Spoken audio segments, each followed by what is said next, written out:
Hello, Steve Lentz here with Discover Options, and welcome to this edition of the Market Reports for Friday, ending October 21st, getting ready for the open of the market on Monday, October 24th. Today we have two market reports for you.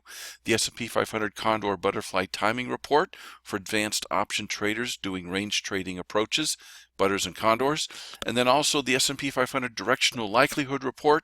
That's for institutions that need more statistical analysis of the likelihood of the market going up, down, or staying in a tight range or so. Here is the current market condition we find ourselves in. In order to get a reasonable number of past incidences of this, I had to define it a bit more loosely. We had Thursday was a downswing day with lower high and lower low. Friday was a downswing day as well with a lower high and a lower low.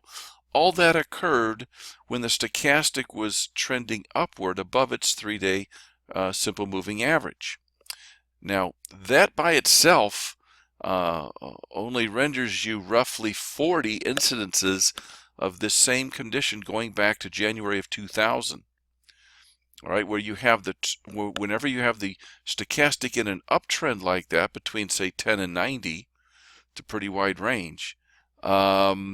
To have then two downswing days occurring while it stays in that uptrend, you don't find that very often, just 40 times going all the way back to Jan of 2000. If you throw in a moving average filter on top of that, that really knocks it down even more. So I kept it very loosely defined. This is a very unique market condition. So we're going to see where this takes us, okay? Now, just an overview of the Butterfly Timing Report, where we find ourselves. Later I'll get into the details, but basically we have a negative edge right now for the range traders. We'll get into the details here, but this is where we find ourselves right now, in that of those, this shows 39 signals. Of those 39 signals or so, 56.4% of those turned out to be favorable bars for selling premium compared to the benchmark of 65. That means we have a negative edge of 8.6.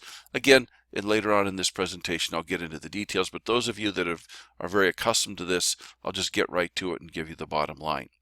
On the statistical likelihood report, we have a lot of blue numbers here, meaning that in the future we have a greater likelihood of more market volatility rather than less.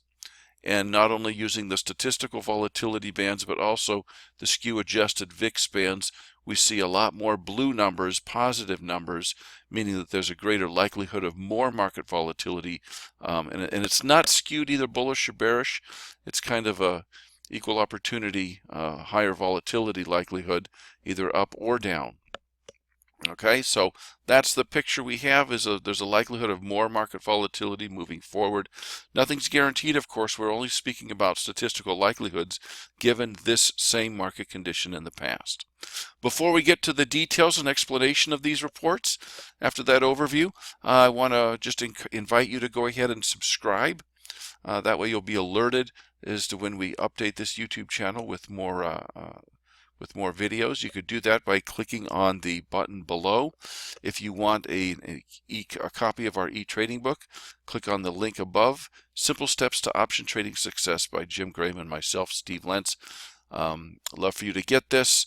And let's go on to the first report and get into a little more detail on the Butter Report. I'm going to show you why you should pay attention to this, the methodology going into that negative edge that we derived, and then we'll get into more detail about the edge level and all that. Why would you look at this report? Well, here's just a simple example from the past. Late December last year, market started to trend around a little, or channel a bit, but when you crunch it through our algorithm, what we would have found then at that time was a negative edge of 4.2%, meaning it was less likely to be a favorable situation to sell premium in. And indeed, at that point, that's what exactly turned out, in that the market went real volatile on the downside. And it's a cherry-picked example, granted, but you just can't take a look at the market, say, oh, it's going to keep channeling like that. Really, if you look at specific patterns in the market, look at how often those have occurred in the past, and study those incidences, we can make some pretty good assumptions about the future then. Okay, so here's the current condition I just expressed. Very unique, stochastic uptrending. We have 2 straight downswing days, and again, only 3940, examples of that in the past. So what do we do to actually figure out this edge for selling premium? Negative edge or positive edge? Here's what we do. 3 simple steps. We first have to understand the actual volatility of the market. That is how much the market actually moves from a given close. We then have to understand what the market's what is being predicted by the option prices. We call that implied volatility. We compare the two then. Okay? We compare the two and then come up with bars and label them either favorable or unfavorable. So let's just take a look at actual volatility. If you take a given close, move forward in the future and ask yourself, how far did the market move? Okay? That would be the actual volatility, the actual move. So here we have an actual move, a maximum of 50 points. It so happened to be on the downside. That 50 points turns out to be about 2.4%. Okay, and you can see how we can actually graph that. Now, what was the market move being implied at that time by the option prices?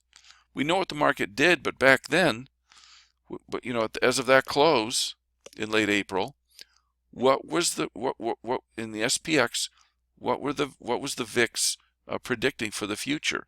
And when you back into it, the VIX was implying a move, a 21-day move of 4.4%. Now that's a higher number than what actually came about there. And so for those bars where the implied volatility, where the VIX is implying a move greater than what actually came about, we're going to paint those bars blue and label those favorable bars. The bars that resulted in a move higher than what was being implied, we're going to label those unfavorable. Because if you think about it, if you're going to put on a butterfly or a condor, all right, going to put on a butterfly or condor, you want the market to move less than what the options are implying. So we can go back and look in retrospect and figure out what bars that was the case. Okay, and we paint those blue. The ones that where it didn't work out, we're going to paint them red. So favorable and unfavorable. Now, historically, we're going to ask ourselves this question: what percentage of the bars going back to Jan of 2000 were favorable? Okay, that's the first question we're going to ask ourselves. Second, we're going to look at all those incidences of our current market condition. There's only about 40 of them. We're going to ask ourselves what percentage of those turned out to be favorable. If there's a big difference here between the baseline and what our, look, I mean, really, if our current market condition, if we go back and we say of these 40, it turns out that all of them were blue favorable bars, okay? Well, wouldn't you assume then there's a real good chance of the one right now today being favorable, the one on Friday being favorable? Well, then you would probably load up on the butterfly or condor. On the other hand, if it turns out that all 40 of those incidences in the past that match our current condition, if those all turn out to have been red unfavorable bars, well, then you would stay away from it like the plague, right? Okay, so that's important. That's kind of the angle that we're taking here. So let's go ahead and take a look. Of all the bars, all the bars going back, how many of them were blue? 65% turned out to have been favorable bars. 35% were unfavorable. Okay, so that's the baseline. That's the baseline. That's the baseline. Now, of the bars that match our current condition, what percentage of those were historically favorable for selling premium? As it turns out, roughly 56.4% of those 39 or 40, a little more than half turned out to have been favorable. So what does that mean? We have a negative edge. The baseline 65, you can flip a coin, you'll be right getting a favorable bar 65% of the time. All right, just by flipping a coin. Our current market condition going back has fewer favorable bars, so there's a negative edge. Does it mean if you put a butterfly or condor on today that it'll be bad? Well, no, there's a 56.4% chance that it'll be favorable. It'll be favorable. but that's not that's a lower percentage than just the random one. Okay, so that's good information, I think, for those of you that are aggressive butterfly condor traders. You may want to scale back a little bit, adjust a little bit differently, but just know you're entering into an environment here that is less likely to be favorable than normal. Less likely than normal to be favorable. Okay, before we get to the other report, I want to make sure you understand at Discover Options we have a wonderful set of mentoring programs for you to consider. If you're a beginner, we'll take you all the way up to an advanced level, ready to manage money. We have the capability of doing that because our mentors are managing accounts themselves. Okay, Ken, Frank, and Steve, these guys are super experienced option traders. Frank's running accounts now. Steve and Frank came from the floor of the exchange and have a tremendous amount of experience. We'll teach you how to trade earnings if you want to go down that path, or option overlays, covered calls, puts and collars, etc. Full-blown course, the equity track or the futures track, if you're a futures trader, we'll get you up to speed to a very, very high level in as quick a time as possible. Okay, so give us a call. We'd be glad to go over the curriculum, give you a little customized flavor to it if you want, and accommodate you wherever you're at. Okay, now let's go into the market likelihood report. I showed you a bunch of blue numbers. We're going to get into exactly what all this means. We have our current market condition, and the question on the table is, since Jan of 2000, how often has this same condition occurred? We know it's about 40 or so. And what did the market do in terms of direction and volatility? We're not examining, the favorable, unfavorable thing here. We just want to know where the market is likely to go.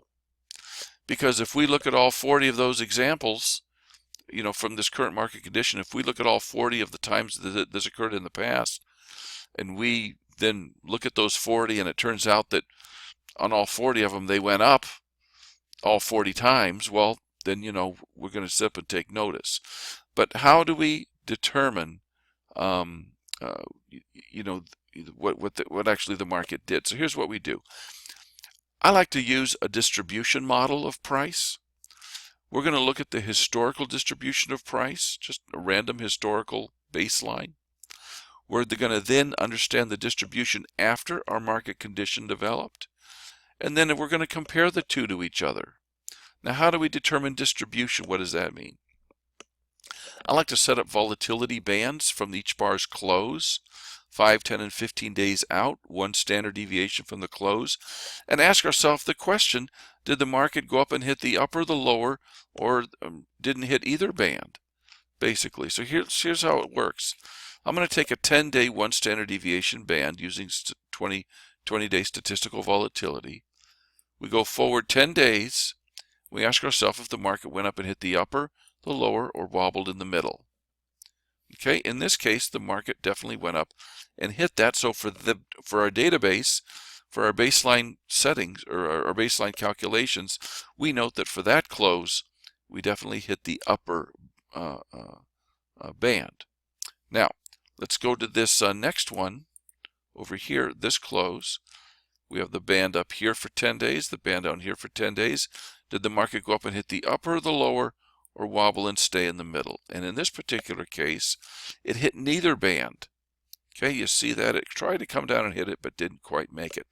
So what we do here is we note that from every close, we record how often prices struck the upper, the lower, 5, 10, and 15-day bands. And when you pencil that out, here's what you get. For 4,200 bands, or 4,200 closes, it hit the SPX hit the upper band 29% of the time, the upper 10-day band 23%, 15-day band about 23%, the lower 5-day band about 30%, the lower 10-day band about 29.5%, the lower 15, 32.3%. So that is the baseline distribution of price.